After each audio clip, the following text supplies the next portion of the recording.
Where to even start? I mean, you all said that you're interested in TJ's work and what TJ does. Okay. Okay. We'll get there. And I have to own that. Yeah.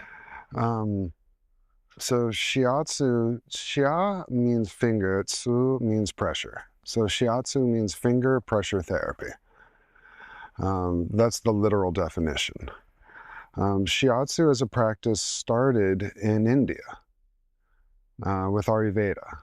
And through the spice for silk trade, there was an opening of materials, goods, and information between India and Asia through China. Um, and as that trade happened, the information from India came into China. The Chinese assimilated it into their own body of knowledge, traditional Chinese medicine and Tui Na. And then that information moved to Japan through Anma therapy, 1700s. And it became a prevalent system of medicine all the way up until their era of imperialism in the 1800s, when the Western ships started showing up. And then the Japanese were extremely impressed with the knowledge of the West.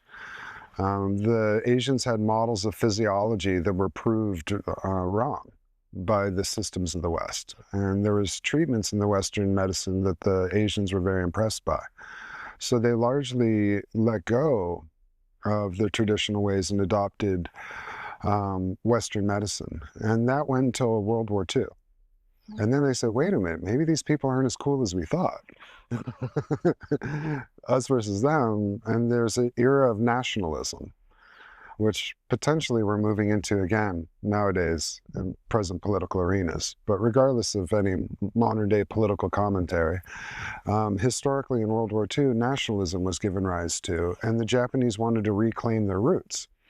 So they looked back and they said, we do Shiatsu.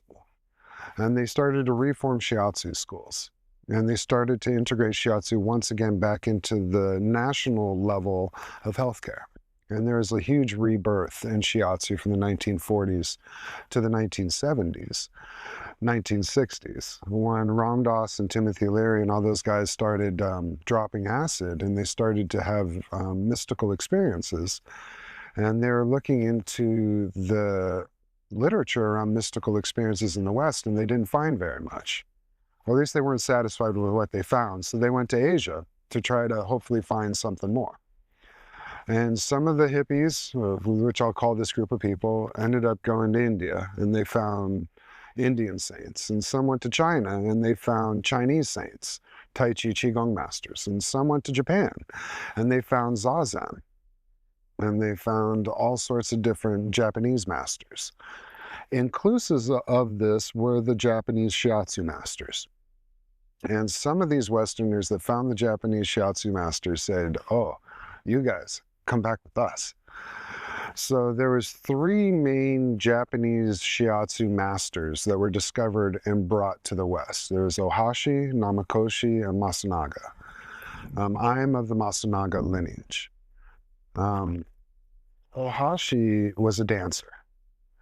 And Ohashi's style of Shiatsu is very beautiful, very flowing, very dynamic, and really twisty and turny, and grabbing the person, folding them around in positions. And it's this whole beautiful dance. And he was quite a performer. So he looked super goofy, and he had these really big bottom. He did all this stuff to make, you know. And Ohashi is wonderful because he coined the term Ohashiatsu. He wrote a book, Ohashiatsu, and in my field that was a bomb, because we're like, you know, you do what the master says. Like, how could you possibly claim it as your own? You know, that's kind of bold, Frank-atsu, you know? But Ohashi says in the beginning of his book, look, you guys are going to learn this stuff, and you're going to put it through your lens, based on everything you've known, you're going to express it in your own way. So what's the wrong with claiming it as being your own way? You can still be traditional and do it your own way. So that's why I mentioned as far as what TJ does, yeah, I have my own way of doing it. I'm an extremely orthodox Zen Shiatsu practitioner, but I can't stop me from coming through. So everything I learned previous to that and everything I learned past to that will also come through the material. But my intention, is this thing on? Yes. My intention is to do both, to show you the Zen Orthodox methodology and then also include my own perspective in it, qualifying that it's my own perspective when it comes up.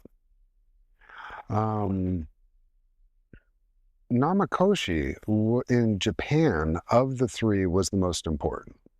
Of Ohashi, Namakoshi, and Masunaga. Namakoshi was the first. Namakoshi was a badass. He was an osteopath. He was a Western clinically trained doctor that also did Shiatsu, and he got really into bone setting, agonist, antagonist, trigger point release therapy. And if you have somebody say, oh, you had Shiatsu, that really hurts, most likely it's a Namakoshi practitioner. Personal opinion. People say that I hurt a lot too, so that's not true. But nonetheless, the trigger point osteopathic bone setting action, that's Namakoshi style work. The Namakoshi practitioners are into acupoints. They're not so interested in meridians. Namakoshi trained Masunaga's mom. Masunaga was a psychologist. Shizoto Masunaga was a psychologist, and his mom came home and was showing him this stuff, and he was like, wow, I want to learn that too. So Namakoshi taught Masunaga's mom taught Masunaga. Namakoshi also taught Ohashi. So as you say, Namakoshi was the dude. I mean, he was a badass, but he was really physical, systematic in nature. Shizoto Masunaga was a psychologist who then became a body worker. So he integrated all that information and meridians through the psychological lens. The big thing that Masunaga contributed to humanity was the understanding psychologically of the meridians, because he was a psychologist. As an example, the bladder meridian's on the back of the body because it gets excited when we're afraid. When we get afraid, the back of the body tightens up, and it tightens up so when we're afraid, we don't walk forward into harm. So that's the link of the meridian, where the meridian is on the body, and the psychology of the meridian that gives rise to the function of the meridian. He was the first one to do that, and the only one that's done that. So that was Shizoto Masunaga's contribution. Once the hippies came and they found these guys, they said, hey, you guys, come with us. So they all came through the East Coast. They all came through New York. And they founded schools in New York. And then from New York, their teachings spread across the U.S. There's a lady in New York by the name of Pauline Sasaki. And she was Masunaga's main student in the United States, the one that sponsored and brought him and developed him and propagated his teachings when he died. Pauline Sasaki founded her own field, quantum shiatsu. And quantum shiatsu is a method of shiatsu where you do not touch the body, where it's all working energetically above the body to move the energy without touching the body. And there's a lot of acupuncture methods and Japanese methods that work on the chi, such as Reiki, where you're, as a practitioner, not touching the body. And there's systems of acupuncture through the Japanese method where you move the chi without actually inserting the needle, and you just use the needle as an antenna. So there are a lot of practitioners that do off-the-body work, and Pauline Sasaki's quantum shiatsu is a method of doing shiatsu where you don't touch the body. As an example of the efficacy of that, when I was a student, well, before, Pauline Sasaki held workshops, and my teacher, Susan Hare, traveled from the West Coast to the East Coast to study under Pauline. And she would bring Pauline to Portland to host workshops. We got to study with her, once or twice a year maybe, but we spent all of our time staying with Susan Hare. So that's my lineage, is Shizoto Masunaga, Pauline Sasaki, Susan Hare, and myself. Now I have two other senseis, Susan Hare, Javier Prasadio, and Sandra Mulaney. They were my three teachers that trained me, and they're all Masunaga practitioners. When I was on Kailas's board, and I went to Susan. Well, I didn't go to her. She saw me from across the room. So, what have you done to your lung? Oh, so she worked on me from off the body like an hour doing her quantum shiatsu thing, moving the energy, storing the energy, clearing out. And at the end, she's like, I've given you a new lung. You better take better care of yourself. I'm like, okay, yeah, whatever. You know, she didn't even touch me. I woke up the next morning, my lung, she never touched. I'm like, oh, there is something to this off the body energetic work. You know, those places,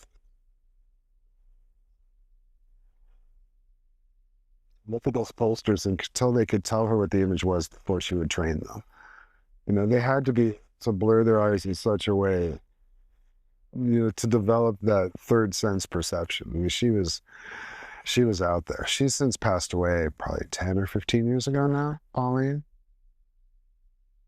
So that's the lineages and where I come from. The other main contribution to Naga is he doubled the meridians. Whereas there's 12 primary meridians, he created the 12 extension meridians. We can get into this later. It's not really important for this course. But he doubled the meridian systems. He created the extension channels.